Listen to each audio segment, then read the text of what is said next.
Hi, it's Jamie, Progressive's Employee of the Month, 2 months in a row. Leave a message at the... Hi, Jamie. It's me, Jamie. I just had a new idea for our song about the Name Your Price tool. So when it's like, tell us what you want to pay, hey, hey, hey, and the trombone goes, blah, blah, blah, and you say, we'll help you find coverage options to fit your budget. Then we just all do finger snaps while a choir goes, savings coming at ya, savings coming at ya. Yes? No? Maybe? Anyway, see your practice tonight. I got new lyrics for the rap break. Progressive Casualty Insurance Company and Affiliates. Price and coverage match limited by state law.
Good evening, Metal Faithful. This is the Metal Hammer of Doom. I am your host, the mandated reporter, and frankly, I'm mortified, Mr. Mark Rattledge. Tonight, we are reviewing symphonic black metal band Dimmu Borgir and their new album, Eonian. Metaconia? I have so tried to not have to pronounce this album. You'd think it's pretty simple to pronounce. It's only, 6 letters. E-O-N-I-A-N. Eonian? Here's the thing. Here's the thing. Sir. All right. Hang on. That voice you hear jumping in to try to save my fat from the fryer is the host of Source Material in his own right, and the disapproving dad. I just did that out of order, but as you can tell by my lack of enthusiasm. Screw them. As you can hear by my lack of enthusiasm, I'm not into it tonight. But we're gonna. Unless I'm physically unconscious, I don't cancel shows. So fuck it, we're doing it anyway, even if I'm not into it. Ladies and gentlemen, hope he's into it because he's gonna be carrying in the load. Jesse Starcher. All right, what do you have to say for yourself, sir? No, now listen. All right. Okay, have you ever had vegetable soup before? Your daughter's listening to "Toxic" by Britney Spears. I just want you to know that. Oh, come on! Now they must be on the way home. Guess what movie they went to watch? Thank you, MoviePass. No, negative, sir. I can't. No, MoviePass won't let me get my second viewing of Avengers. Life of the Party? Yes, Life of the Party. They went and just watched Life of the Party. My wife is a big Melissa McCarthy fan. Of course she is. Look, I'm not Robert Winfrey. I'm not gonna sit here and say people are bad because they like a thing that is bad. Well, here's the thing. I'm not the biggest Melissa McCarthy fan. I don't hate her, but I'm not the biggest. Well, of course, you have a penis. I understand. You can see. But not my penis, but you can see where I'm coming from. Isn't it awfully nice to have a penis? Listen, if you've ever had vegetable soup and maybe spilled a little bit, you might have a little Eonia, Mark Rattles. Wow, I said I'm not into it tonight. I have stuff going on, which I'm not gonna. I talk about a lot of things on these podcasts, but I'm not talking about this. But suffice to say, some shit happened, and I'm not in a good mood. But I have to say, for as long as that took to get to that dad joke, you're slightly bringing me out of my funk. So you're like the fingers made of smoke from the apple pie. Fingers made of smoke? Oh, for fuck's sake! Seriously? What reference is this? This isn't a bit. I don't get it. All right, so take any classic cartoon, okay? And someone puts a pie on the windowsill. Are you with me so far? It's a piece of Americana. Mom's apple pie resting every Tom on the and Jerry windowsill. cartoon that I can remember. Go ahead. Okay. So the smoke billows out of the pie. Oh, right? fingers of smoke. Here I was thinking it was an actual hand with fingers that were made of smoke. The picture has been painted, sir. I know where you're coming from. Okay. So you're like that smoke billowing out of the pie, and you're like, come to the fun place, morose mock, and I'm like, Yes. Come on starting, over, bro. I'm starting to float. I'm not all the way there, but I'm starting to float. I have a big smile on my face now because that was such a terrible joke. I can't help but laugh.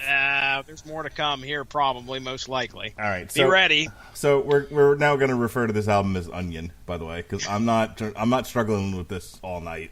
Oh, here comes Colton. Colton, what do you need, buddy? Every fucking podcast. I can't do anything. I'm on a podcast. I can't go. Well, go to pee. Tell Caleb to go take you to pee. I can't.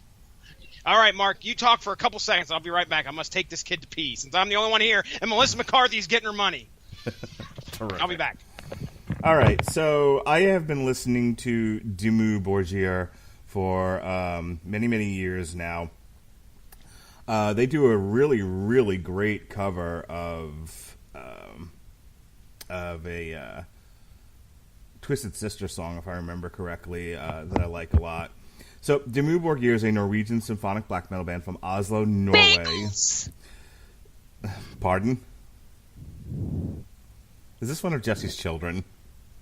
Bagels. You want to hear some Dimmu Borgir? You want to hear some symphonic black metal before your dad comes back on? Yes, hurry. Okay, hang on. All right, you ready? I'm going to blast your eardrums with this. He's coming. All right. Never mind. No.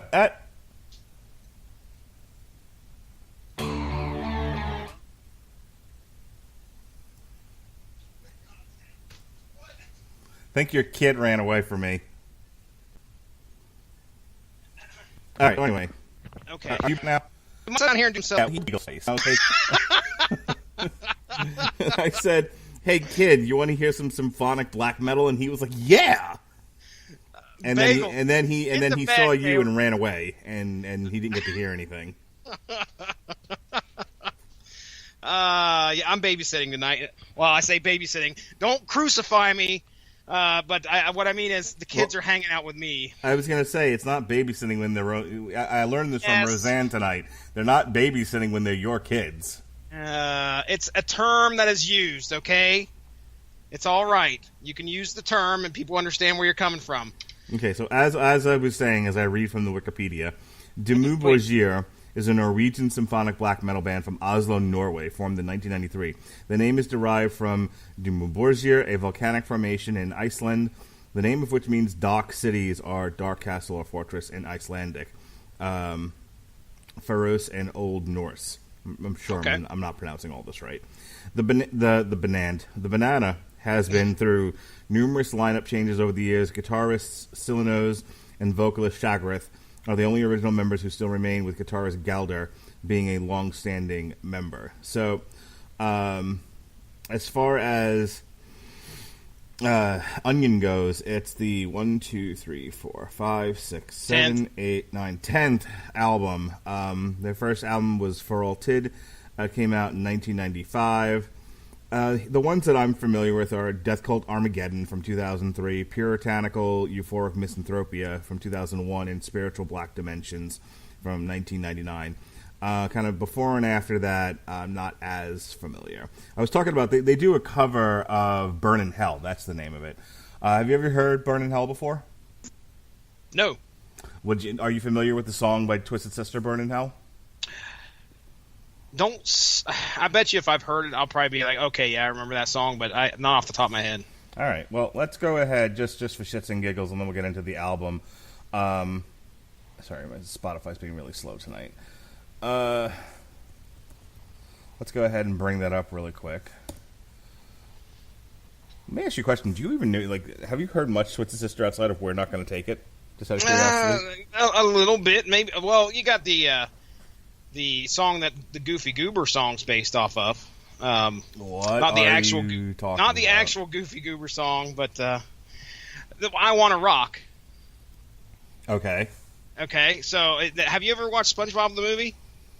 No, my son. Number one. I bought it for my son, but I have not deigned to watch it. How have any of the kids been into SpongeBob? My son is. I don't know if my daughter is as much. For the longest time, there was no SpongeBob allowed in the house. Why?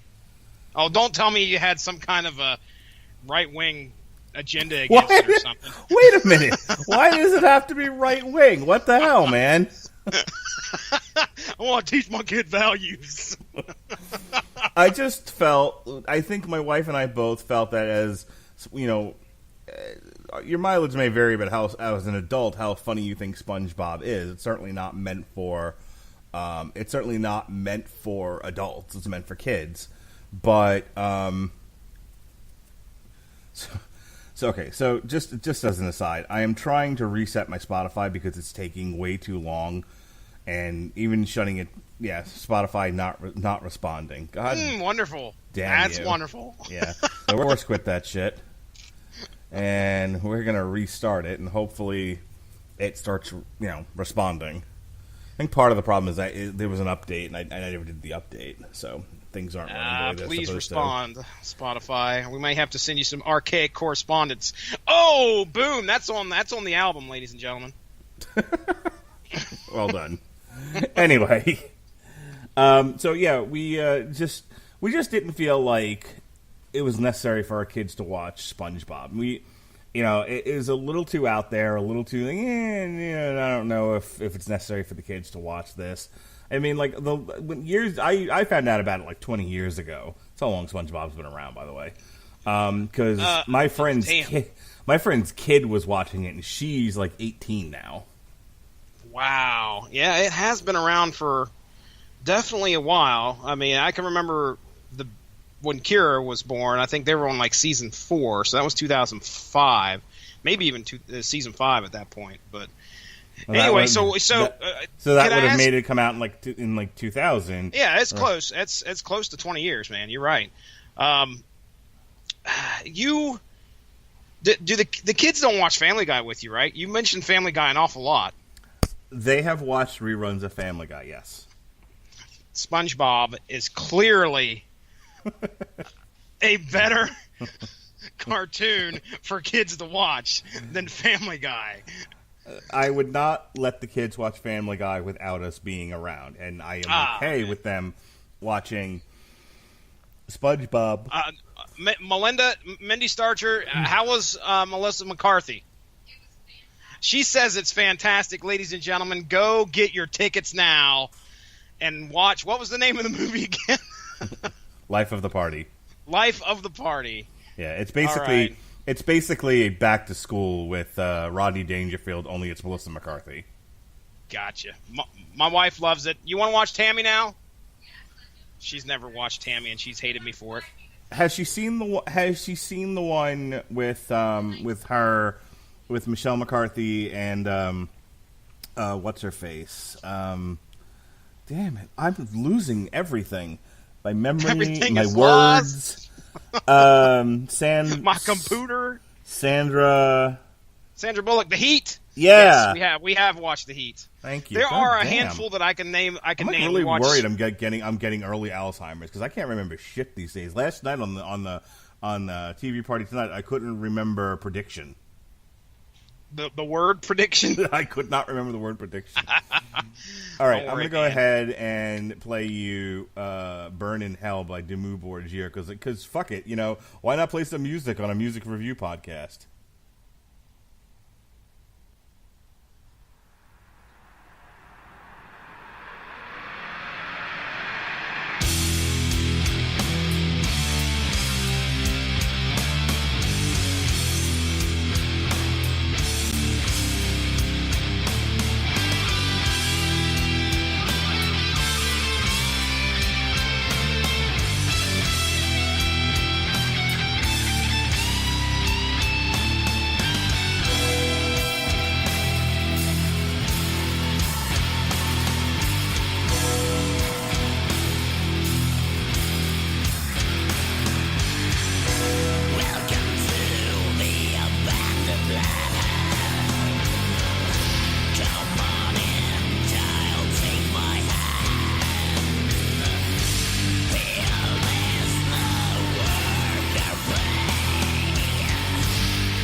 I let that play a little longer than I should have, but whatever. Hopefully, Dimmu Borgir don't sue.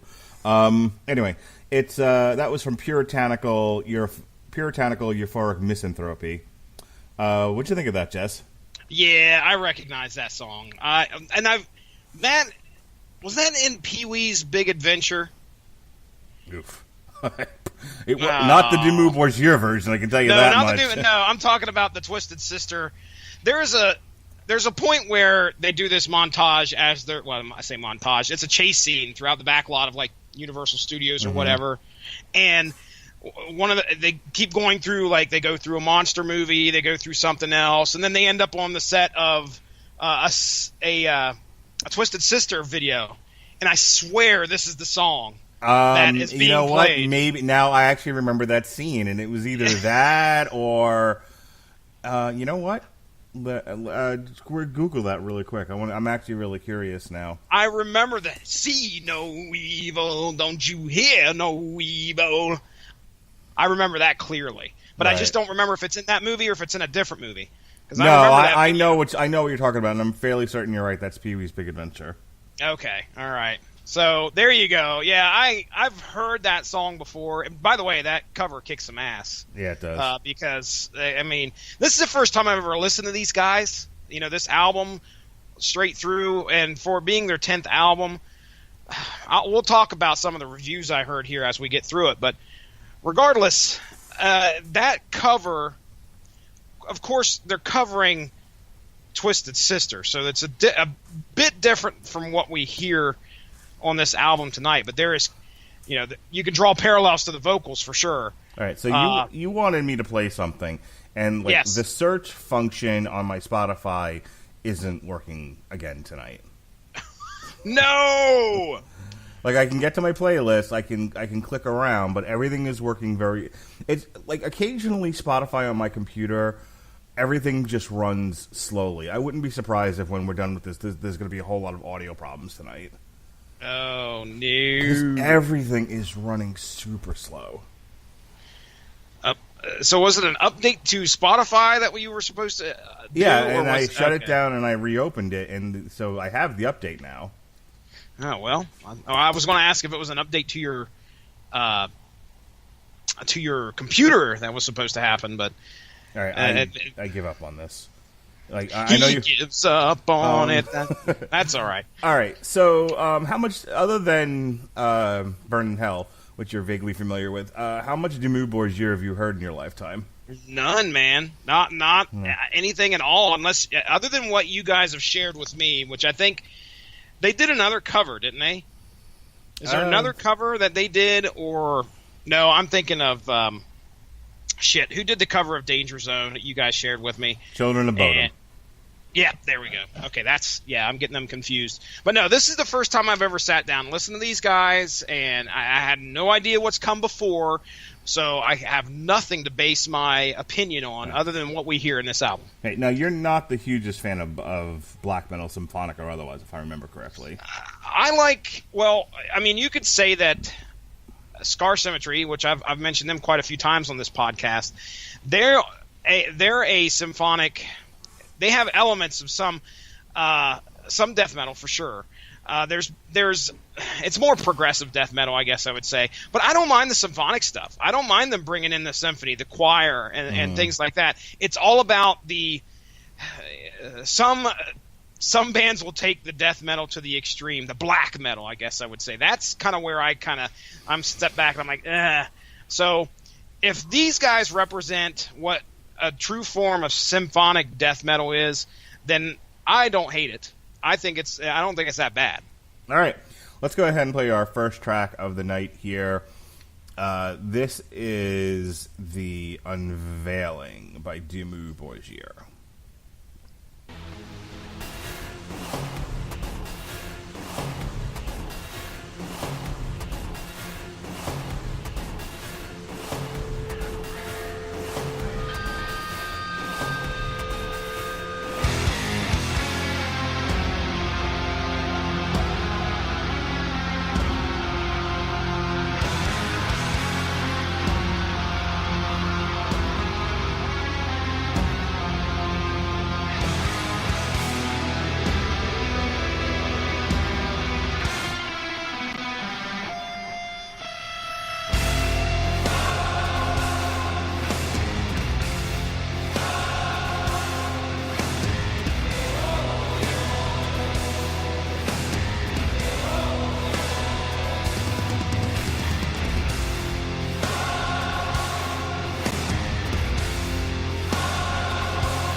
got to stop it there. I would have liked to have played a little bit more, but you know how this goes. All right, Jesse, what did you think of that first track? It's almost 6 minutes long, that track. We played a little, about half-ish of it. Definitely reminded me like of some Cradle of Filth, you know, in that they just don't jump right into the shit. You know, everything is theatrical, and I feel like this song, even though it's almost 6 minutes long, is just big setup. Yeah. I will tell you that when I first played this on my Spotify, I was at work and I thought something was wrong with my phone, because I don't know if that intro, like there's like, I don't know, a 15-20 second intro there that it almost sounded like everything was skipping around. I seriously thought something was wrong with my phone.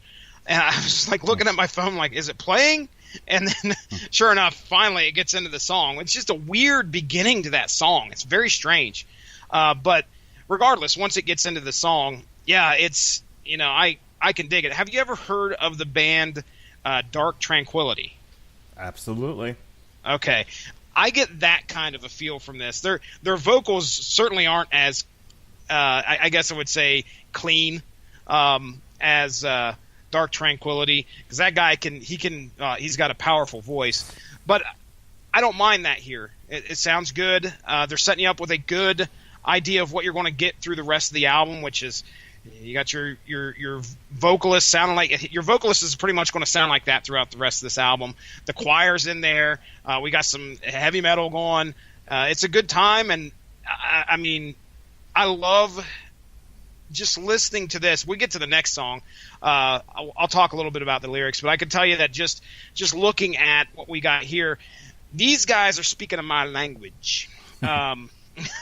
This is the kind of stuff that I like to hear coming from songs. These crazy stories about otherworldly beings and things about the universe. That stuff I can dig in metal. So the unveiling was pretty cool. I dug it. I got to see them in concert in Brooklyn when I lived out in New York, and Brooklyn. They this is one of those black metal bands. I mean, it's fairly typical for black metal, but they're all dressed up in corpse paint and black leather and spikes and everything. But a band will normally stand like spaced out. You know what I mean? You got your guitarist over here, your singer kind of in the middle, bass player on the far end of the stage, drummer in the back. Yeah, other than the drummer, everybody in the band was lined up in a row, and with the corpse paint and the black lighting, it looked like zombies marching towards you, singing while trying to also serenade you. It was really weird. Ew, that's weird. Yeah, it was definitely an interesting show. I've never quite seen anything like it ever since. All right, speaking of zombies trying to serenade you, this next track is called Interdimensional Summit.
All right, man. I was really enjoying that. I've listened to the album once through already, and there was a handful that stuck out to me. Now, listening to it without the distraction of driving or other stuff on my mind, really giving it a listen. That's a really good song. I super enjoyed that. First off, it's got a kick-ass title. I mean, Interdimensional Summit. I mean, come on. That's a kick-ass title.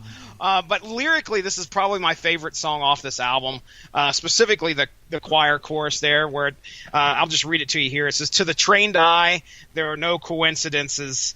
The more you see, the less it makes sense. To the trained eye, there are no coincidences. If you cannot see, you cannot truly know."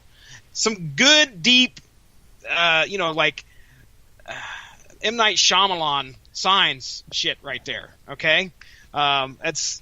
I dug that stuff. This is why I enjoy bands like this because they can take a concept and put it to a song and really, really put something out there to make you think. And now, granted, a lot of these stories, this is, from what I understand, this is not a concept album. But there is a lot of this album makes you feel like there's this grand plan and there's these gods and all this crazy stuff that's going on behind the scenes. Hence some of the names, like the next song, Aetheric, which I'm just going to go ahead and pronounce it that, so you can call it whatever, which I'm sure it'll be Schmagegi or something there when we get to track 3. But songs. Yes, I would almost guarantee a weird Aetheric is pronounced Schmagegi. But yeah, there are some high concepts in this in this songwriting. So I'm a fan. All right, let's go ahead and then listen to track 3, as Jesse called it, Schmagegi. So here we go. This is Aetheric.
So, this song reminds me of one of the reviews of the album where I feel like somebody commented that they weren't really wazooey about the use of the orchestra and the chorus in these songs, and I don't understand why, because actually I think the use of both the symphonic elements really add to the album. I mean, we've listened to a lot of stuff so far in 2018, and I have to say, I mean, is this my most favorite thing we've ever listened to? No, not necessarily, but I think this is by far the most complex, the most layered. Yeah, I saw the same criticism. That was kind of echoed through a couple reviews that I listened to, where they were saying that the use of the choir was overdone. Like they had too much of it. And let me read this. Axel Rosenberg of Metal Sucks gave the album 2 out of 5 stars, mentioning that yes, Dimmu are a symphonic band, but while Death Cult Armageddon used the symphony to paint soaring visions of the apocalypse and northern winds ripping your face off, Eonian seems content to use it as a go-to gimmick that does nothing for the atmosphere of the album other than corrode it. What the hell, man? Yeah, see, this is where I think a lot of, my inexperience with what's come before gives me the opportunity to say, okay, yeah, that guy has a valid point, or okay, no. I can tell you that it doesn't bug me. I'm not bothered by this, but that might be because this is the first time I've listened to these guys. Mm-hmm. If they come out and, last few albums, remember there's an 8-year gap between this album and the previous album. And if their sound was a lot more kick-ass, and then all of a sudden we come to this, and it's like the overuse of the choir is just something that kind of dulls their sound, I could understand being upset. But again, to me, it's not taking the enjoyment of this album out of, it's not taking the enjoyment out of this album for me. So say what you will, but, this, yeah, you said layered. Absolutely. Because you have so much going on in this song in all these songs. This is a good heavy one, by the way. It's not one of the ones that really sticks out in my opinion. We're about to get to that. But this is one of the ones that, again, it's nothing that goes, okay, it doesn't make me want to turn the album off or turn this song or skip it in any way. So I want to finish reading this. He said, the same dude, this Axel fella, Axel Rosenberg. Not Axl Rose. No. He then cited the album as too happy and said that if he wanted happy, he would go watch The Wiggles. Here's something I do agree with, though. Wait a second now. So this poor shit is so upset that a Dimmu Borgir album made him feel happy. He'd rather feel dead inside? All right, whatever, man. Yeah, first of all, I don't get happy out of this. Yeah, no. But Abrahadabra occasionally felt over-egged. Eonian is a masterclass in fine details and finesse. Yeah, I would go along with that. That seems about right. All right, so this is the second single from this album. It's probably the best song we're going to hear tonight. It's my favorite off this album. I hope it's yours, too. This is Council of Wolves and Snakes.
again, I let that go a little longer than I probably should have, but it's so good there, right in the middle.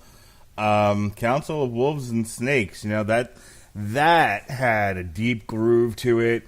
There was definitely different tones and instrumentations and beats in there, tempos. It's songs all over the place, but it makes for a great listening experience. Tribal chanting gets that shit done right there, buddy. Definitely odes to Liebeck in this. Some of the vocalizations, have that like Rammstein, Liebeck, deep German feel to it. It's really good stuff. Yeah, when I sent you the picture on our messenger, I was like, this fucking song, this is the first song I sent you guys, and you're like, I can't see the picture of what you just shared, because all I put was the picture, and I said, this one's really good. And you're like, if it's not Council of Wolves and Snakes, you're right. Or if it is Council of Wolves and Snakes, you're right. And I was like, fucking A right it is. This is the song that really stood out to me first. And then Jesse and I, like girls, yelled out, "That's my jam!" I cannot wait till we cover the Skindred album. It annoys me that I have to wait like forever to review it because other stuff has to come first. But yeah, that's going to be a podcast where I'm pretty sure all we're going to yell is "That's my jam" over and over again. I will tell you right now, this album I just figured out. All you got to do, Mark Radulich, is put yourself in Doctor Strange's shoes and pretend this whole album is a whole story arc of Doctor Strange. Okay, Dr. it's Strange like he's Doctor Strange or Doctor Doom. No, this is definitely Doctor Strange. Doctor Doom would be nice. Doctor Metal Hammer of Doom. But no, Doctor Strange, like going to different planes of existence. I mean, fuck, dude. If each one of these albums was like some dude.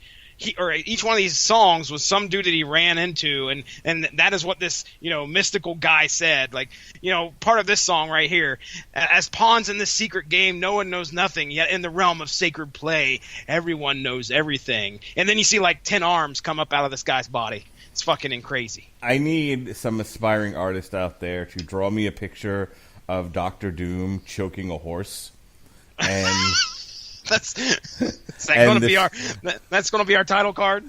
And it needs to say Dr. Metal Hammer of Doom. And Dr. Doom saying, "Come here, horsey." So many other little things would be going on in the background. Just all sorts of throwbacks. There'd be a nickel laying on the ground, and a filthy pig. Yes, wonderful. All right, let's get on to our next track here, the Empyrean Phoenix, for your listening pleasure.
All right, once again, I got distracted, and I'll tell you why. Because your daughter is listening to Girlfriend by Avril Lavigne. And it made me think, one of my more fond memories that I have is my wife actually turning me on to that song. And I know it's like pop punk and everything, but I really like it. I used to have a lot of fun singing that song around the house, and I was like, I wonder if there's a metal cover of Girlfriend by Avril Lavigne. Uh-oh. And there is. Of course there is. At least on YouTube. And I don't feel like messing around with that tonight, but when we're done here, I may have. Well, the problem was I went on my phone and I checked to see if the one that I found was actually on here, and I was like, oh, I need to pay attention to what's happening on the actual podcast, not look for other music to listen to. Yes. I tell you, man, I've been taking my daughter to school here most mornings now. I think I probably will till the end of the school year, again, another couple weeks. But anyway, oh boy, have you heard the big buzz about the song "America" by Childish Gambino? What's a Childish Gambino? Okay, very good. I'm surprised it hasn't popped up in your social meds, sir. Your social meds, dude. I don't know what's happening right now. Okay, all right. Well, anyway, had you seen anything on Facebook about this pop song, or not pop song, this rap song that got dropped called "America"? And like everybody was just I know America. I've been through the desert on a horse with no name, and it's good to get out of the rain in the desert. And one of the more popular people that showed up on the last Unicorn soundtrack, America. But yes, anyway. So yeah, I've been educated here lately on what the kids listen to a little bit. It showed up in my feed like a bunch there over the weekend. Apparently it was dropped, I think, during an SNL sketch. Anyway, just keep your eye out for it. Supposedly it's some very big commentary on the United States of America. So, as told by a black man who apparently shoots a guy playing a guitar in the video, and also shoots up a speaking of choirs, he shoots up a church choir. Yeah. So yeah, buddy. Anyway, let's talk about the album. I'm sure the metalheads out there are just begging to hear more commentary about a rap artist. On the Metal Podcast. Yeah, on the Metal Podcast. Empyrean Phoenix. So yeah, this is probably one of the bottom tier for me on this album. It's okay. It's not the best song off of here. Those signature keyboard / synth. I don't know what it is. I assume it's, you hear that bump, bump, bump, bump, bump, bump, bump, bump. I assume that's the keyboard there. Mr. Sandman, Mr. Sandman, make her the cutest that I've ever seen. Ladies and gentlemen, I do have a Back to the Future playlist out there on Spotify of all 3 movies, and it's got Sandman on there. So anyway, Empyrean Phoenix. So yeah, it's a neat concept, considering I had to look up what Empyrean means. And Empyrean, just to drop some knowledge here from the wiki, is from the medieval Latin imperius, an adaptation of ancient Greek, whatever that is, properly Empyrean heaven. It's the place of the highest. It is the place in the highest heaven, which in ancient cosmologies was supposed to be occupied by, get this, Mark Radulich, the element of fire. Phoenix. All right. All right, what's next, faggot? Oh! Oh, no, where's Ronnie Adams? I've been corrupted. Save me, Ronnie Adams. No! It's... By the way, it's okay, faggot, what's next? No. Oh, jeez, I used it. I butchered it, and I even said the word, and I didn't even use it right. See, damn it. Yeah, if you're going to do it and you do it wrong, that makes you prejudiced. Oh, no. By the way, you hate gay people. I'm sorry to tell you. Mel Brooks, ladies and gentlemen. Mel Brooks, please, I was trying, okay? Don't call me racist or prejudiced. Whatever. All right. Homophobic, I'm not. Still trying to find a metal cover of Girlfriend, by the way. I'm going to do this. In the meantime, in the green time, in the meantime, let's go ahead and play our next track. This is Lightbringer.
Wow.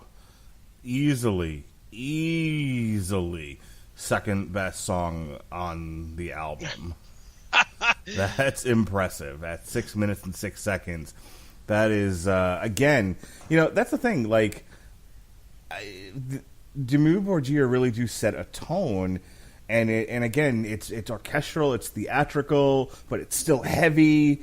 Like, I feel like I'm at a musical, a stage production where the music is all black metal. It's funny how me and you are simpatico on this album a little bit, because this is the second favorite song I have off of this album. I really do like this. Normally, we don't agree on shit. No, dude. And it's funny because when you took Council of Wolves and Snakes, I was like, okay, then this will be my favorite.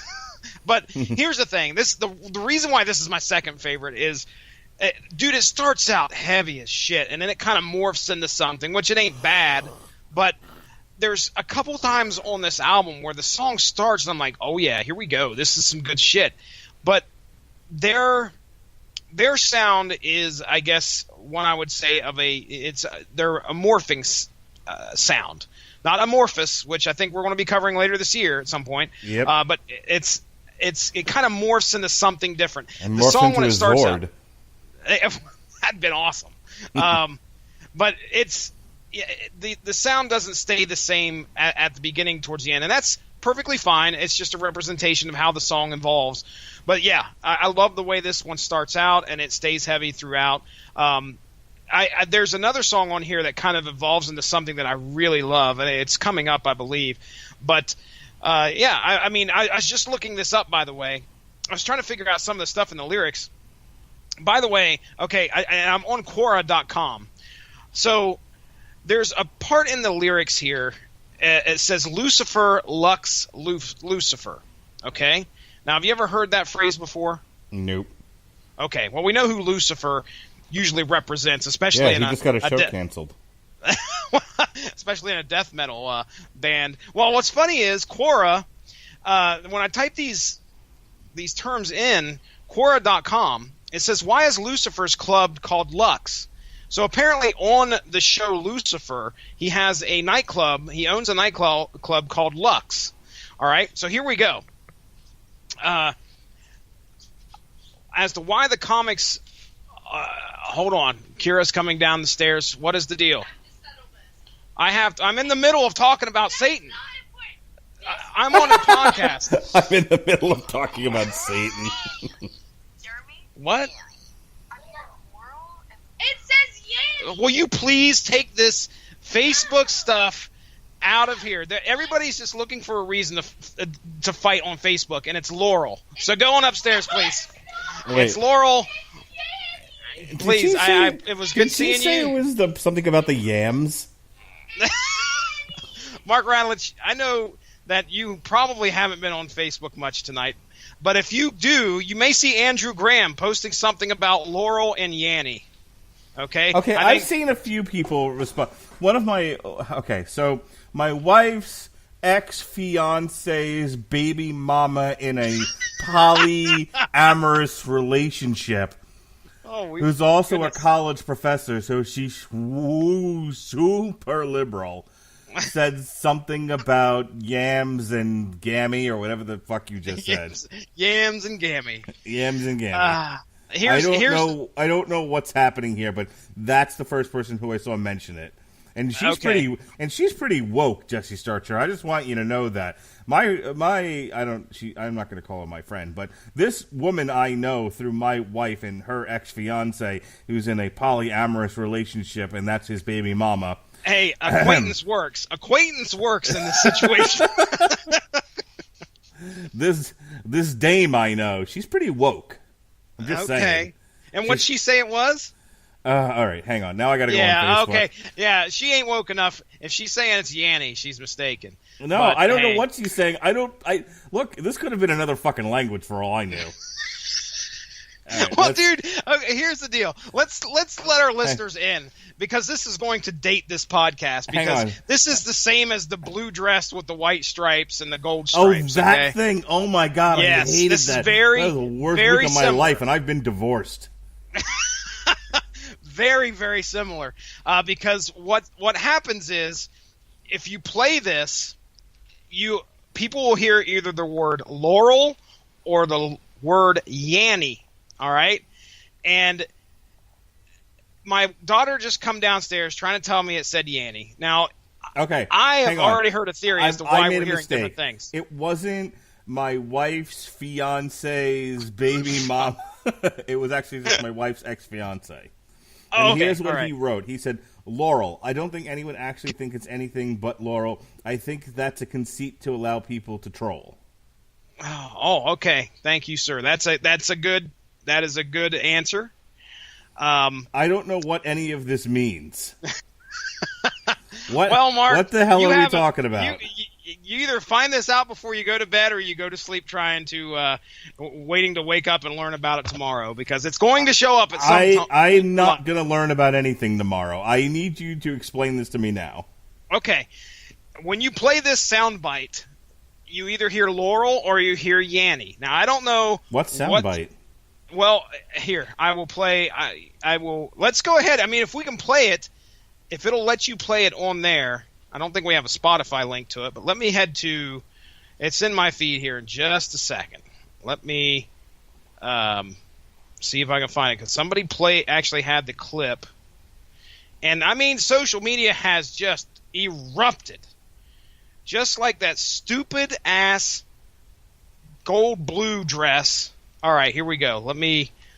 I'm sharing this now public, and I can't wait to get comments on it. But Mark Radulich, you go find my Facebook feed, and you should be able to see the link there to where you can hit play and see what you hear, and you can go ahead and make a decision right here on the Metal Hammer of Doom podcast, and I'll back you up. And if you say anything other than Laurel, I'm not backing you up.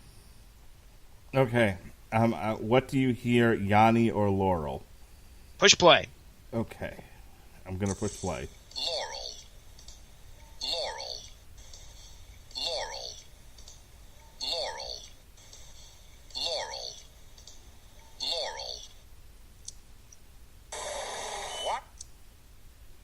Laurel.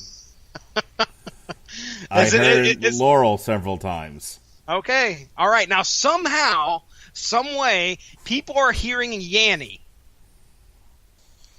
Now. Laurel. Laurel. Laurel. Laurel. Laurel. Okay, so if you hear Yanni, you need to stop shooting Dilaudid. Well, okay, the theory that I saw somebody post, and this is Facebook, this is an argument that people are just wanting to have, apparently. Can we just not do Facebook anymore? Can people just get off of Facebook and go do something else? Please. Please. What the I've heard fuck? that it is all about the speakers that you play it from. So if there's a higher tone, then you're going to hear something different. Why did this it's a lower even tone, start? Buddy, I have no clue. I just know that So I share news from Neuroscience News, which is not fake news. I happen to follow a lot of like science sites on Facebook, and they're even talking about like Yanni or Laurel, the blue dress of 2018. Research explained why some of us hear Yanni and some hear Laurel. And again, I blame opiates. Dude, okay, legit. It is just a way for people to voice an opinion that is unnecessary, much like Facebook is every single fucking day. And then somehow, some way, people grab onto it and just run with it, and it becomes viral. Okay, and so it's ignorant. Did you watch the episode of Family Guy where they dealt with millennials? You talked about this, I think, on the source material, I believe. Okay, Because there was talking about one lady who started a bunch of hashtags that got a ton of shows canceled. Right. And she identified as the guy and got the guy doing the voiceover fired for gender bullying her. In any case, all right. So, but the other thing about that episode was there's a point where like Peter's like in a car in the sky and a whole bunch of stuff like passes him. He's like, "We're involved in 6 different wars, but people care about this stuff."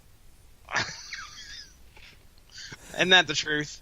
Isn't that the truth? What was it? What we were talking like a couple of weeks ago on the Source Material podcast about, what would it take for people to really like unite and do something about the inherent evil, of our corrupt government? And I said a draft. Oh man! Do you remember this conversation? This was on source material. It was either source. I think it was. I think it was. I know I was talking to you vaguely and Ronnie, so that's probably source material. Or I do remember the draft coming up. Yes, and then because then all of a sudden people are involved. Right. Right. Yeah. No. What we were talking about? It was the Ministry podcast. Oh yes. 10,000 dislikes. One of the biggest viewed Metal Hammer of Dooms, I believe, on the YouTube network. I actually went onto your YouTube channel today just to kind of see and gauge how some of our shows were doing. Dude, you have that fucking MMA video that you put together of Brock Lesnar and whatever is fuck nuts. It's got a shit ton of views. Yeah, it does. I was like, wow, dude. And then I was looking at, it's a sharp drop-off after about video number 4. We're in the hundreds. And then we're in single digits, like two pages down. So yes. We're still working on it. We're still toiling in obscurity, especially on YouTube. That's okay. Something's going to work one of these days. MMA is where it's at, apparently. Yeah.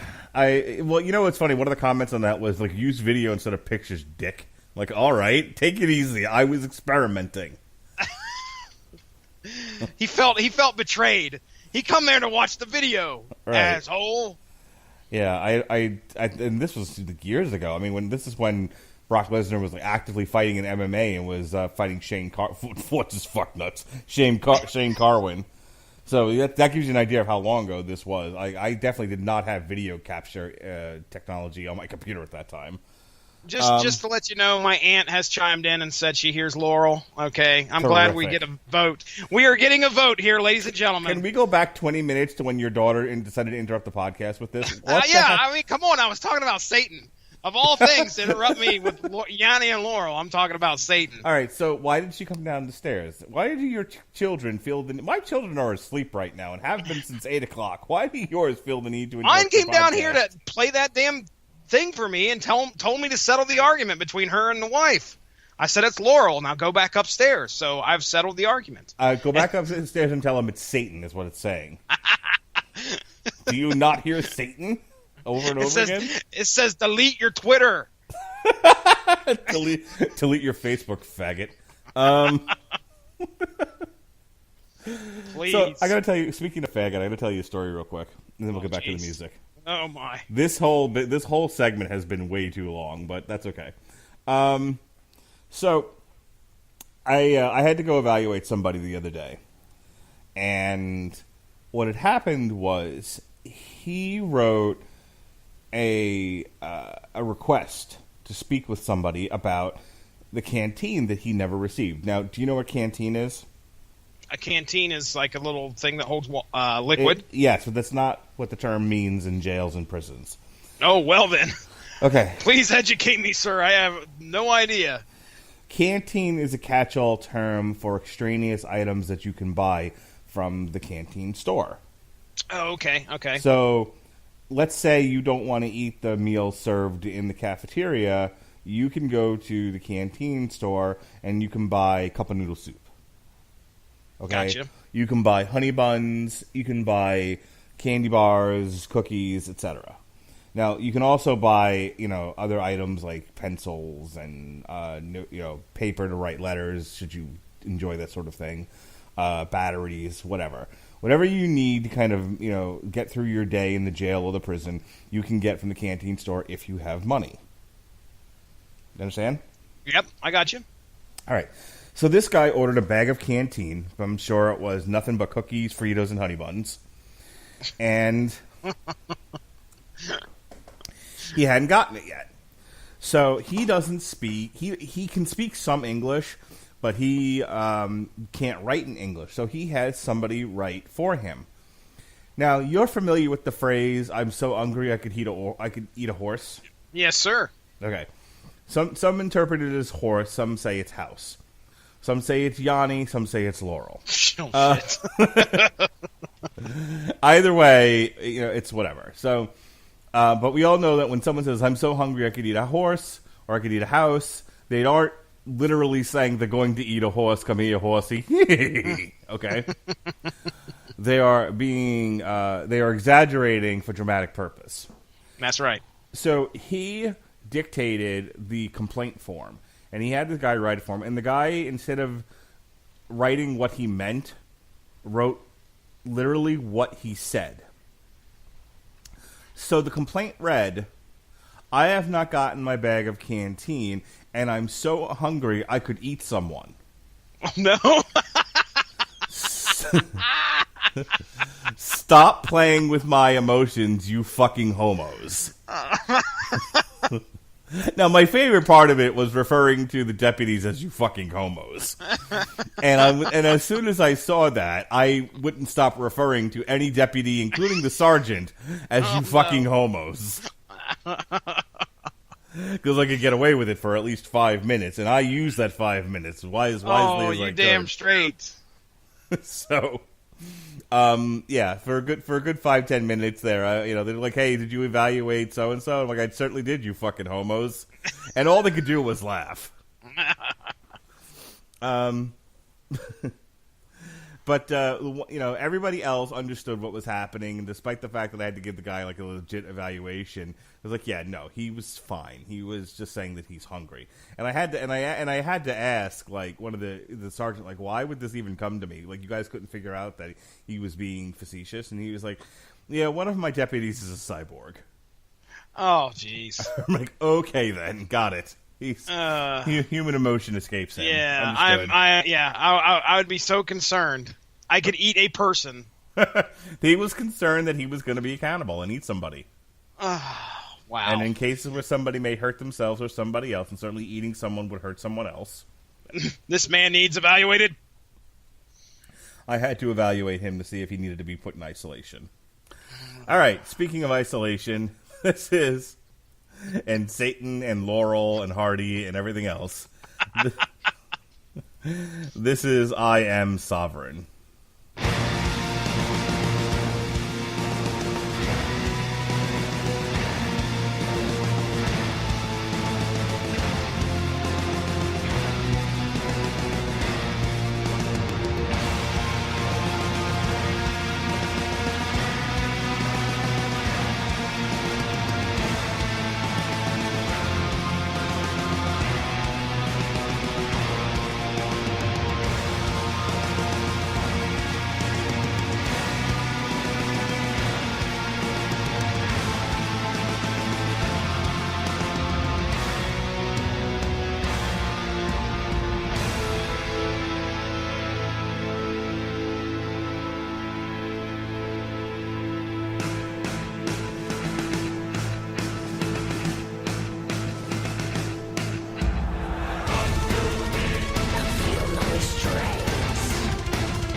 So I'm sitting here debating whether or not I should put on Facebook.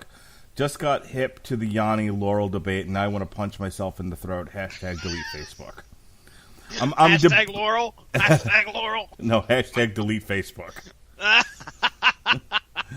and I'm honestly struggling with whether or not I should post that. Oh. Because I know there are people who will be like, well, you know, who commentary, like, sir. They will have extensive commentary as to why 10,000 dislikes. Yes. Oh my goodness. But I honestly, like, now that you've told me what this is, and I'm hip to something that's, you know, like, now on social media, I honestly just want to punch myself in the eyes. Yeah, because all you will see now is references to that bullshit. But I don't want to be a part of this. That's the problem. Too bad. Now you are. Congratulations. Yeah, it's your fault, Starcher. No, you fucking asked. I was perfectly well off just moving forward. No, I'll blame my daughter. How's there that? We go. I'm good with that. Damn millennial. Damn it, kid. Go listen to your Avril Lavigne and fucking I'm not even sure if she is a millennial, though. I think she might actually be outside the range. What year was Kira born? 2005. All right, millennials. Just turned 13. Hang on, millennial age range. Millennials. Hold on.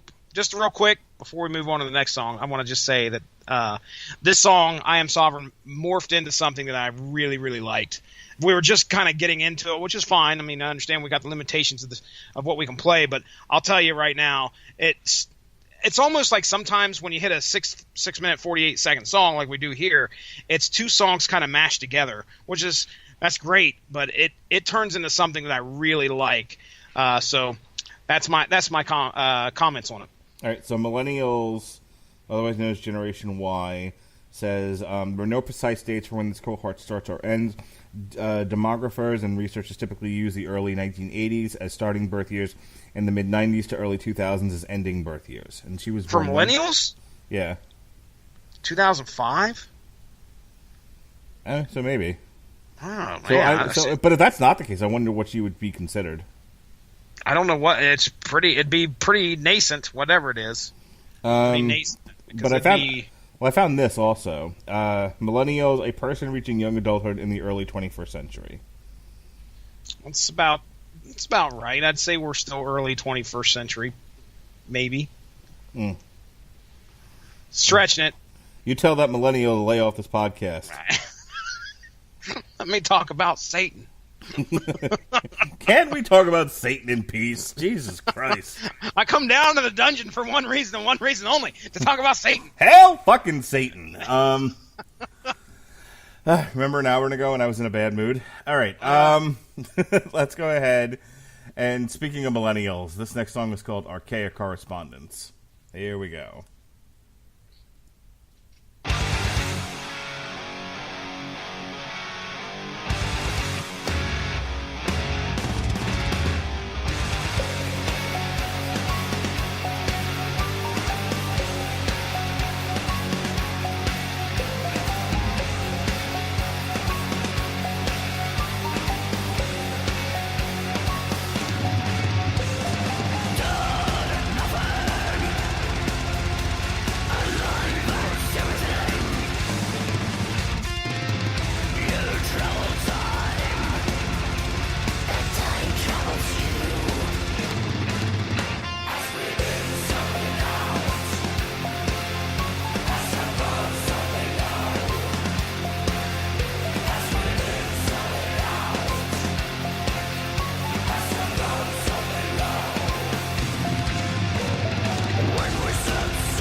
Destination.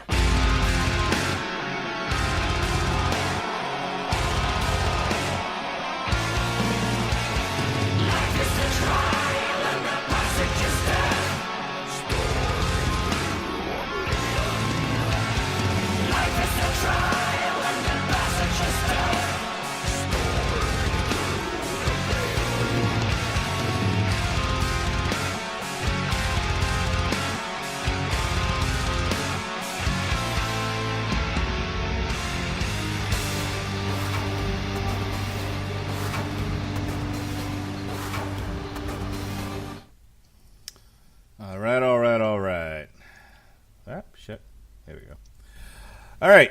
What do you think of that one? Archaic Correspondence, which is essentially carving a stone tablet and throwing it at your friend. Life is a trial and the passage is death. If you don't understand that after listening to that song... Wasn't that the lyrics to the Golden Girls theme? Oh, yeah. As a matter of fact. It's so funny, because that was one of the songs that they played at... not this one, the Golden Girls theme, at Kira's dance recital. They brought some girls out to dance to... how does it go? I almost said You Got a Friend in Me. That's not it. That's Toy Story, ladies and gentlemen. Thank you for being a friend. Boom, thank boom, you, boom, yes. boom. Travel around the road and back again. Your heart is true. You're a pal in a comfort home. And if you threw a Did party... you say... I'm not going to... What? What'd I do? Nothing. I think you may have got a misheard lyric. possibly, or I have a misheard lyric. Did you think I said Laurel? Yeah, as a matter of fact. As a matter of fact. And if you threw a party, invited everyone you knew, you would see the biggest gift would be from me, and the card attached would say Yanni. All right.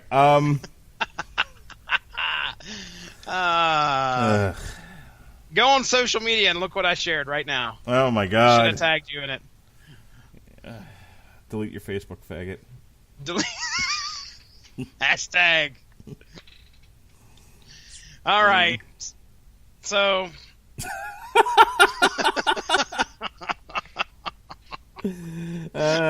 It's fun to do a podcast, share something on Facebook, and not tell anyone. You can't see it, ladies and gentlemen. You can't see it. It's for the Patreon subscribers. You follow Jesse Starcher on Facebook, and you get to see all the silliness. Yes. Thanos deserves to be a California raisin. Okay, speaking of which, speaking of California raisins, is your wife getting up early Saturday morning to watch the wedding? Oh, is this the war that thing over there in Britain? Yeah, the royal wedding. You know, it's funny. The first time I heard about that was on The Middle, and then the second time I heard about that was Words with Friends. I had no idea that was actually something that was happening until. So it is confirmed they are getting married as of this Saturday, huh? Yeah, my wife is actually sleeping at my mother-in-law's. Then they are getting up early in the morning with my daughter, and they are going to another person's house, and they are going to watch the wedding. Oh man, that's some big business. They should be advertising a lot of things during that because a lot of people watch that. Apparently, but no, my wife is not, as far as I know. Apparently, they're gonna have high tea and watch the wedding because they're all Francophiles. I think it's Francophiles if you're into Britain.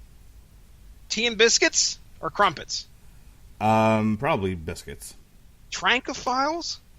Francophiles. I'm looking that up right now. Nope, that's not spelled right. It's not skankophile. What's a skankophile? It's somebody that's really into skanks.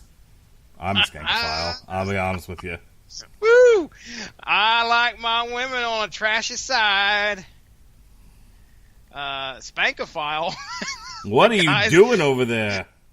The guy was okay. No, I fucked this up. It's people who have a strong affinity toward the French. Oh, okay. A Francophile. What if you have a strong affinity for the British? Strong affinity for British. Strong affinity.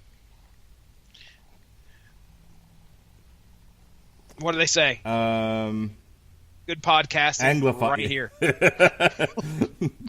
Listen to Mark and Jesse occasionally play music and mostly read Wikipedia. Anglophile. That's what I meant to say. Anglophile. Oh, there you go. Okay, yes, I've heard that term. Is your wife an Anglophile? Is your wife a Goa? You know what I mean? Nudge, nudge. What's the next song? Is your wife a Goa? You know what I mean? Nudge, nudge. Hint, hint. Say no more. Say no more. Don't know this reference. Just put it on the list. You've never heard the "Is your wife a Goer" bit? You don't. No. Oh my God. We need to. When this, you know what? Let's just end this podcast and then start her up again. And we need to both watch Monty Python. Monty Python. I fucking knew it.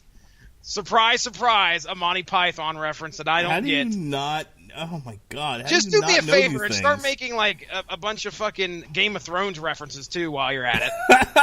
And then I'll just sit here and be quiet because that's pretty much what will happen. Here's how the whole thing goes, right? Okay. Sure, I'm listening. So it's man and squire. Got it? So one character is man, the other one is squire. Okay? Okay. Man. Evening, squire. Squire, very stiffly. Good evening. Man.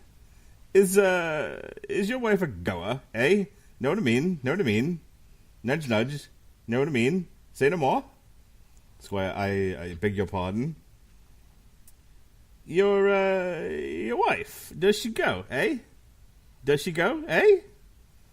flustered. Well, she sometimes goes, yes. I bet she does. I bet she does. Say no more. Say no more. Know what I mean? Nudge, nudge. I'm afraid I don't quite follow you. Follow me. Follow me. That's good. That's good. A nod's as good as a wink to a blind bat. Are you selling something? Selling. Very good. Very good. Eh? Oh yeah. Wicked A. Wicked A. Ooh oh. Say no more. Well, is your wife a sport, eh? She likes sports, yes. I bet she does, I bet she does. As a matter of fact, she's very fond of cricket. Oh, who isn't? Like games, eh? Knew she would. Like games, eh? She's been around a bit, been around? She has traveled, yes. She's from Scarsdale. Say no more! I'm just going to send you the video. Oh, really? We're going to go through all that, and you're going to send me the video. I got about halfway through it, and I'm just like, you know what? You're halfway through this thing? Okay, so I have a feeling that the joke, which is most likely very British, and their humor is quite different from ours over here in the States, but it's the fact that they're making a commentary on British slang. Something like that, yeah. Close? Okay. But like, as in, like, this dude has no clue as to what he's saying, and he continues to, like, use common words as some kind of sexual reference, I would assume. Yes, the whole thing is essentially is your wife a whore. Nice! That's the inference from Goer. Goer. Is you know she what? a goer? So there's a whole list. Oh, yes, she goes. There's a whole list of like Monty Python sketches here that have been spelled out, but the one that's missing is the dead parrot sketch. Have you seen that one? Yeah, I've not seen a damn thing. How? What? You've never seen the dead parrot sketch? There's probably been a GIF or something along the lines of the holy hand grenade and a rabbit that becomes possessed and kills people. It's not possessed. So there are references out there that are clearly made, and I have some idea of what they are, but I've never sat down and watched a full Monty Python, whatever, Life of Brian, the Ace of Spades. I don't know. I'm gonna read this to you. Oh boy. So this sketch is between Mr. Praline, who is played by John Cleese, and a shop owner who is Michael Palin. Okay? Okay. This is Mr. Praline starting off. Hello? I wish to register a complaint. The owner doesn't respond. Hello, miss? Owner. What do you mean, miss? I'm sorry. I have a cold. I wish to make a complaint. We're closing for lunch. Never mind that, my lad. I wish to complain about this parrot, what I purchased not a half an hour ago from this very boutique. Oh yes, the Norwegian blue. What's wrong with it? I'll tell you what's wrong with it, my lad. He's dead. That's what's wrong with it. No, he's just resting. Look, matey, I know a dead parrot when I see one, and I'm looking at one right now. No, he's not dead. He's resting. Remarkable bird, the Norwegian blue. Isn't it, eh? Beautiful plumage. The plumage don't enter into it. It's stone dead. No. It's resting. See, do you get what's happening here? There's a dead parrot, and the shop owner does not want to take the parrot back. Yes. And he sold them a this dead whole parrot. sketch is John Cleese insisting it's dead, and Michael Palin trying to sell him on the fact that it's still alive. But there is probably here's the deal. Hang on, I got to read this part to you. He's not pining. He's passed on. The parrot is no more. He has ceased to be. He's expired and gone to meet its maker. He's a stiff, bereft of life. He's rest in peace. If you hadn't nailed him to the perch, he'd be pushing up daisies. His metabolic processes are now his story. He's off the twig. He's kicked the bucket. He's shuffled off this mortal coil, run down the curtain, and joined the bleeding choir invisible. This is an ex-parrot. See, the whole thing about this whole bit is the constant, is these rants that he does, insisting the parrot is dead in a lot of different ways. See, okay, so here's the problem. I think a lot of why I have not jumped into Monty Python yet is the fact that I may not find it as funny as everybody else, and I'm worried. I really am. Okay. Like, I want to get into this and be like, I don't get it. Now, here's the thing. I understand the British have a different sense of humor compared to what we have over here.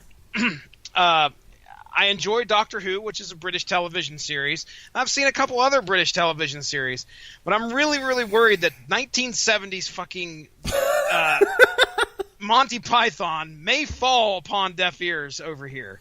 So, I just can't believe nobody in the entire 4 years of college ever sat you down and either made you watch The Flying Circus or Holy Grail. Nah, dude. It did not happen. And Justin Thomas, we had him on the podcast. That guy will quote shit and post shit all the time about Monty Python, and that's probably where I learned most of the references from. He loves that stuff. So but I've never. I just haven't, man. I have not had the chance to listen. I did enjoy the reading, sir. I will say that. I'm glad we ground this fucking metal podcast to a halt so you can go ahead and read from the Monty Python script. That's perfect. You're welcome. We have 2 tracks left. Let's get to it. Get to it. All right. Let's get to it before we blew it. Here it is, folks. This is Alpha Ion Omega.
All right. I played it for you. You happy? That was so wonderful. You're missing out. We didn't get to finish our SpongeBob talk, but I'll just tell you right now, you're missing out on a lot of great humor there. A lot of great stuff. Am I? I think you are. If you are a fan of silly cartoons, You're a goofy goober. I mean, there is some silly stuff that kind of bridge that gap between. I mean, this was just like we said, 2000s forward. There were some good cartoons at that point in time. I don't know what you was possibly watching, like on the Cartoon Network. I know we were in our 20s or whatever, 30s maybe, 20s to 30s, but like Johnny Bravo, Courage the Cowardly Dog. Neither one. Okay. Sorry, I was busy watching adult humor like Monty Python. Oh, fuck me.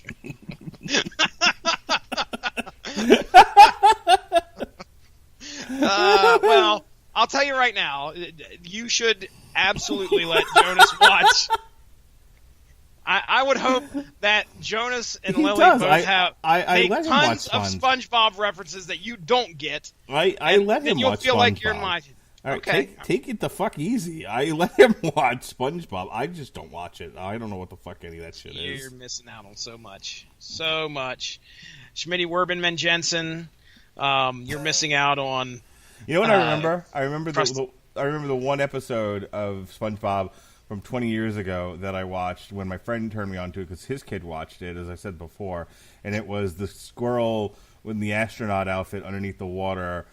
Sandy, yeah, singing "I Want to Go Home." Dude, there's so many great episodes. It's funny because I didn't think I would like it either. I was right there with you, but then when you watch them, and of course, when you have kids, unfortunately, you're subject to watching something over and over and over. But these are those good episodes that leave a lasting impression that are damn funny. Damn funny. There's so many out there. And I think they just finished, I think they said that they're done. Like, SpongeBob is done and over with. Mm-hmm. So I think that was just recently, too. But there's a lot of great stuff out there, especially some of those earlier episodes. Like when, SpongeBob and SpongeBob and Patrick eats like a dirt ketchup sundae and a dirt ketchup and onion sundae, and he can't understand why that's SpongeBob. He can't understand why people are running away from him because he thinks he has the uglies, but in fact he has really bad breath. So that all sounds terrible. Oh, you. Thanks for playing the song, Mark Radulich. I do appreciate that at least. You prick. Hey, asshole. Your pig is filthy.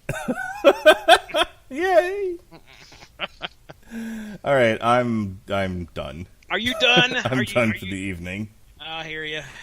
We're not going to play the last track because it's an instrumental. Instead, we went with SpongeBob because what the fuck. Why not? All right, so for those of you who were thinking you were going to get a very serious review of Dimmu Borgir, hey, we tried for the first couple of tracks, and then, of course, Laurel and Hardy showed up on Facebook. Swerve, bro! Swerve, brah. And now you're fired, brah. It's Family Guy. Anyway. Oh, really? Oh, good. I'm just going to start flooding your Facebook feed with, Monty Python sketches. I'm going to go catch up on all the SpongeBob episodes and just reference them from here on out. Be ready, because you'll be sitting there as quiet as a mouse when I say shit. You're going to lose a reference off with me. I don't want to reference off. I just want to make something to make you go, well, what the fuck are you talking about? And I'll be You brought up Laurel and Hardy tonight. I did, didn't I? Well, that's just because... Laurel and Yanni. Delete your Facebook. Hashtag delete. Hashtag delete your Facebook. Delete. What's your final thoughts on Dimmu Borgir, Onion? I'm going to give this an A. I thought this was a very layered and complex album, like I said before. I had a lot of rockin' tunes. A lot of it was very groovy. I thought it was very theatrical. I really enjoyed it. It's probably one of the better albums we've reviewed this year. I apologize for all the silliness, but that's kind of what you get with the Metal Hammer of Doom. Serious discussion of music surrounded by a lot of nonsense and assholery. Yeah, indeed.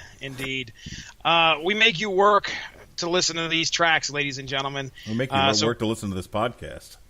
Congratulations, you've made it to the end, and now you just got to suffer through plugs. Don't you turn us off just yet, because you got to know what other silly shit we get into on this network. But yeah, as for my thoughts on this album, I'm really impressed. For my first undertaking of Dimmu Borgir, these guys are deep. They're deep, and 10 albums in, I wish I could say I have something to base my opinion off of, but I don't, and I think that they did a great job putting an album together. Granted, it's been 8 years, and a lot of reviews that I've read, people have said that they felt let down by what they got, and it felt like it was like, I don't know, just more of the same. Well, I liked it, so I'm glad I wasn't a hardcore Dimmu Borgir fan going into this, because I was not let down in the least. Every single one of these tracks is something that I didn't feel compelled to skip, so that's good. They had a couple good standout ones there that we've already talked about. So when it comes to where it's placing on my list of the 16 albums that we have had the chance to review here on the Metal Hammer of Doom, it's coming in right above Leaves' Eyes and right below Corrosion of Conformity. So at number 11, Dimmu Borgir's Onion, or whatever it's called there, little Eonia. Aeon Flux. Aeon Flux. It has made its mark on me, and I've been going through and listening to a few of the top albums here, and when we get towards the end of the year, I know we've got 7 months before we hit that, but I may be doing a little bit of an adjustment, because I've been listening to a couple other albums that I think maybe moved up a little bit here on the list. But that's for another time, ladies and gentlemen. Mark Rattledge, anything else to say before we get into plugs? Nope. All right. I'm glad you thought about it at least. Okay. No, because I was trying to work in okay faggot what's next, but it didn't really fit. Well, at least you said it now. At least you got it. You got it out of your system. Can we please get you to watch Monty Python's Holy Grail and Mel Brooks' History of the World Part 1, so that you know what the fuck I'm talking about half the time? Can we please just get this done? Like you are just meeting someone brand new, and you're like, okay, look, you want to know me? Here you go. Here's 2 movies. This is half my life right here. This is half. What you want to come out of my mouth. The Trinity. If you really want to get to know Mark Rattledge, and you wonder what 3 movies will I need to watch to truly understand the way your mind works, there are 3 movies. One of them is Monty Python's The Holy Grail. The other one is History of the World Part 1 by Mel Brooks. The third one is the Kentucky Fried Movie. That seems so obscure. I just pitched somebody yesterday, some kid that I work with, some cute little girly, on the Kentucky Fried Movie. And here's how I pitched her. I was telling her about this one. Now, it's a sketch movie, okay? It's a movie of sketches that are loosely knitted together. And it came out, I think, in the 70s. It's a lot of parody commercials and movie trailer commercials. Samuel L. Bronkowitz makes quite the showing in this movie, as every one of the trailers are brought to you by Samuel L. Bronkowitz. Okay. But there's one segment of the movie that talks about it does a parody of Evel Knievel. And do you know who Evel Knievel is, right? Yeah. Okay. So this guy, it's like Rex Danger or something like that, and he's like he's going to perform his greatest stunt yet, and he's decked out in the white jumpsuit and the helmet like Evel Knievel, right? And he walks off of the set, and you see him go down an alley where some brothers are playing craps. They're shooting craps, Jesse Starcher. Okay. And he walks up in the middle of them in his lily white jumpsuit and his crash helmet. And they back away from him. They're like, what the fuck? What is he doing? And he just shouts, "Niggers!"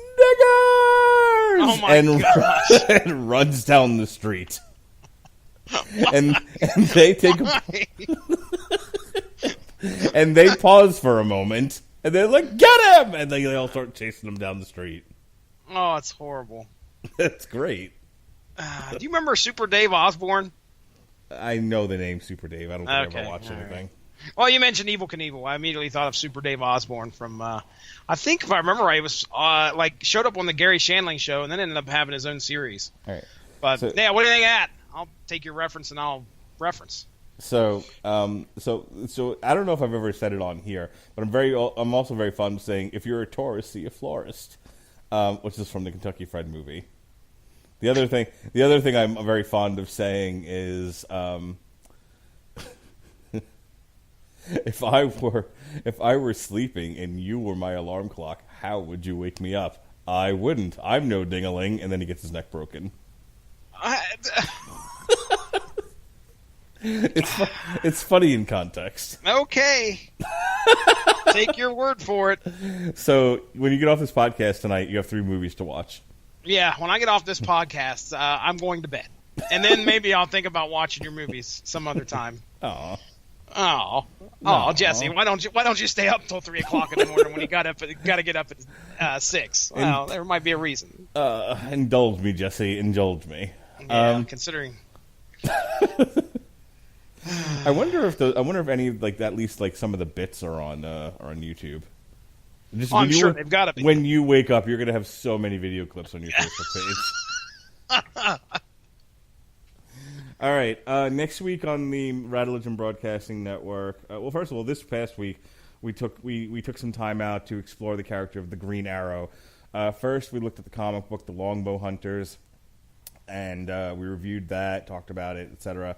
And then last night, myself and Sean Comer looked at the Arrow TV series. We focused on season 6, and we did some predictions for the finale, which is tomorrow night, Thursday, May 17th.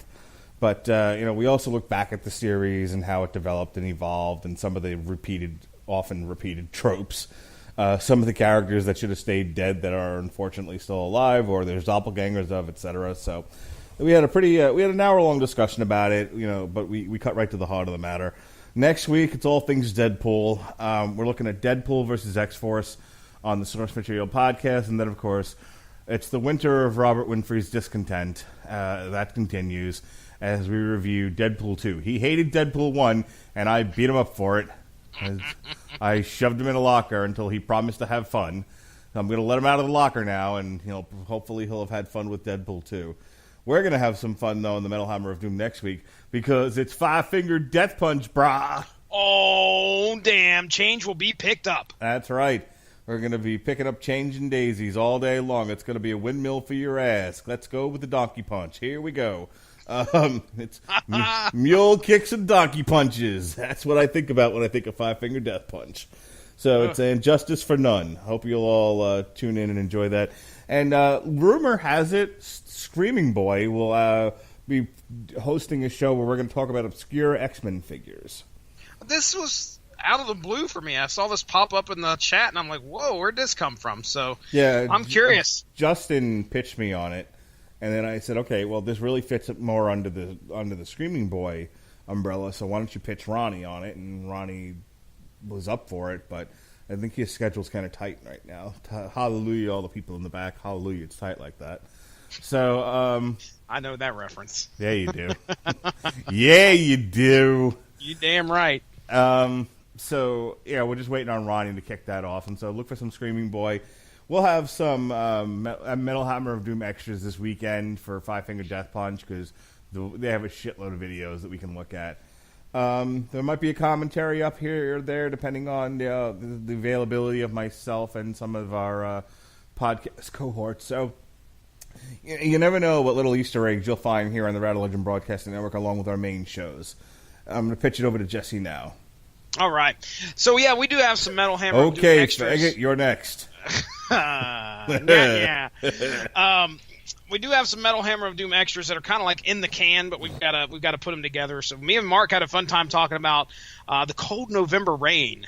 That's right. We did a Metal Hammer of Doom extra. Look for that sometime soon, where our commentary on the November rain video from Guns N' Roses came out. We also did another one. What was the other one we messed around with and did? Didn't we do another one right after that? I can't remember. We did a Baby Metal one.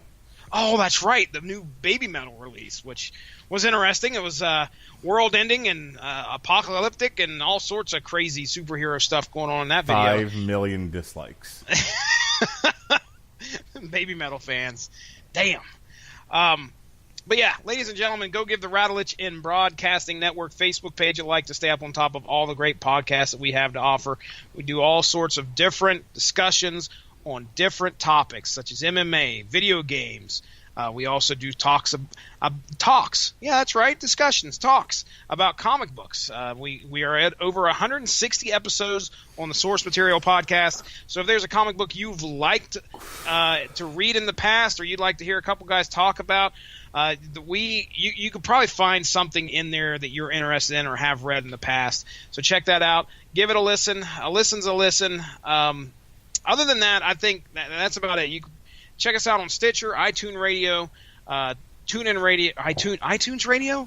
Wait, that's right. TuneIn Radio, iTunes, and we are at home on Spreaker.com. So that's it for me, ladies and gentlemen. I'm ready to get the hell on out of here and get to bed. Mark Radulich, I turn it over to you, sir. All right, everyone. If you've made it this far into the Metal Hammer of Doom, we salute you. In the meantime, that's right. For Jesse Starcher, the disapproving dad and the host of Source Material in his own right. It's Laurel! Good God. For Jesse's family, who are now becoming like the part of the show. For the missing Robert Cooper, he's at Lowe's working. He's a working man, that Robert Cooper. I'm your mandated reporter, Mr. Mark Radulich. This has been the Metal Hammer of Doom. Be well, be safe, and behave. Wrong one. God damn it.